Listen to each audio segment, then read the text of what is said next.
Hey, what's going on everybody, and a warm welcome back to the Whiskey Cove. And on today's episode, we review Buffalo Trace's Weller 12. Run that video.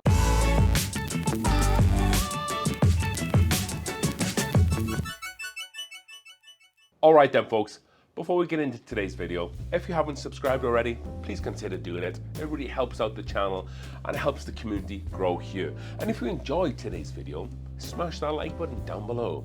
So today we are reviewing Buffalo Trace's Weller 12, so formerly of Weller Stitzel, now owned by Buffalo Trace, i.e. Sazerac. Weller has a wheat mash bill, much like Pappy Van Winkle. It's kind of led to believe a little bit that the master distillers there at Buffalo Trace, when they're choosing the Pappy Van Winkle 12, like the Lot B bottles, they actually pick the best versions of the Weller 12. Whether that's true or not, I guess maybe we'll never know, but that's kind of a folk tale, I guess, if you like. So let's get this whiskey into the glass. And we do not have a cork pop because it's a screw cap. So that's a little bit of a throwback to kind of where Weller 12 was a few years ago, that it's still carrying the screw cap. So just looking at the bottle here, it has a really nice kind of sleek and black and gold design. So all the Weller bottles are all the same apart from William LaRue Weller. But as I said, it does have a screw cap. It has this really nice black and gold label on the front, and that reads the original wheated bourbon, aged 12 years. So this is coming in at 45% ABV or 90 proof, and the laser code on the bottom here reads L21, so it's from 2021. So apart from that, the bottle actually looks really nice. I really like the Weller bottles. It has a little bit of history about William LaRue Weller, which we will not go into here. Apart from that, MSRP is around $40 to $60, just depending on how you can find and how much for. So I generally, if I'm lucky enough, I will find one or two Weller 12s a year, and I will find it at MSRP, which is what I like to pay for this whiskey. So I paid right in line with that. I think I paid about $55. Perfect amount for me. So let's get into the whiskey here. So just looking at in the glass, it is a little bit on the darker side. I wouldn't quite go kind of like darker mahogany, but I would say maybe like a burnt honey, because it still carries some of kind of those lighter honey notes, but it's just on the darker side there. Lacing in the glass is quite thick for a 45% ABV whiskey, and just holding the glass, moving it around, I'm getting some beautiful bourbon notes. So let's go in for a nose on the Weller 12 here.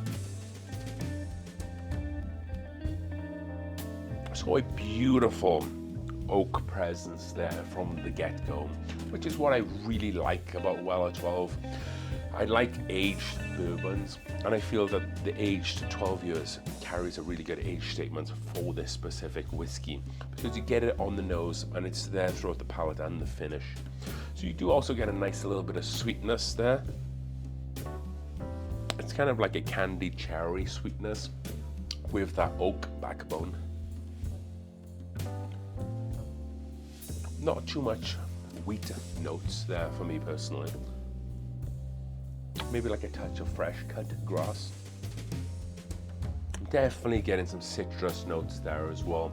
I'm getting kind of like a lemon scone kind of vibe with some poppy seeds, you know, those triangle scones.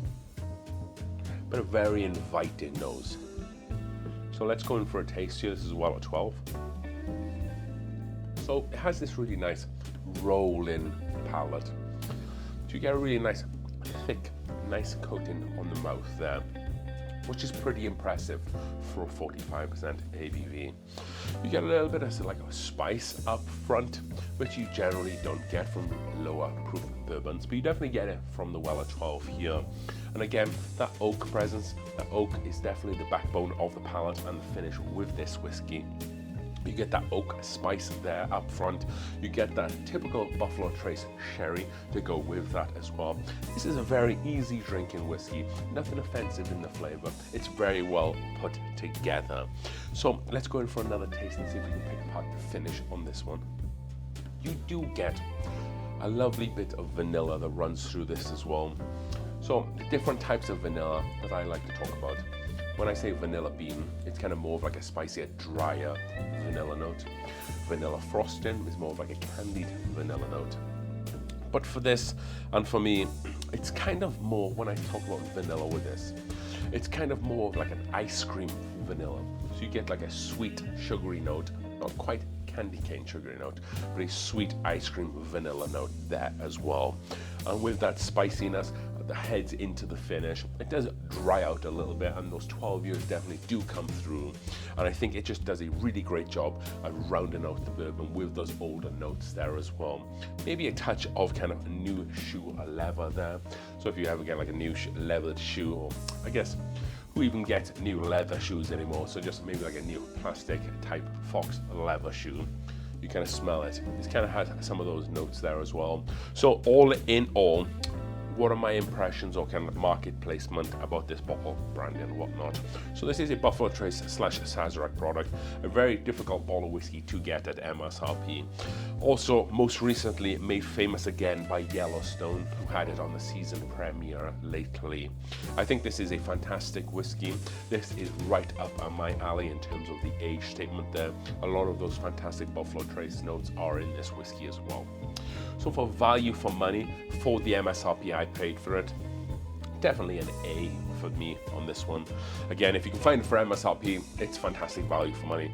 Secondary, I think it's like $200 and upwards. So I wouldn't pay over, if I've never had this whiskey before, I probably wouldn't pay over $100 for it.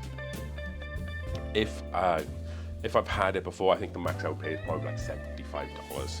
It's a phenomenal whiskey, good age statement. So rating out of 100, 0 being the worst, 100 being the best. I'm definitely giving this a solid rating, and that's going to be, I'm going to give it a 90. I think a 90 is quite a high score, but I think this bottle of whiskey definitely deserves it. It ticks a lot of boxes as well, that's for sure. And then when you kind of go from the Weller 12 into kind of like the William Lou Weller, which is kind of like the cast strength version of this, that's going to kick on even more. I haven't had the ability to try that, but a lot of people tell me it's kind of like this, but ramped up to the next level. So with that being said, I hope you enjoyed today's review. That was Weller 12. And if you like what we're doing on the channel, don't forget to subscribe as we drink through the world's whiskies one glass at a time. Cheers.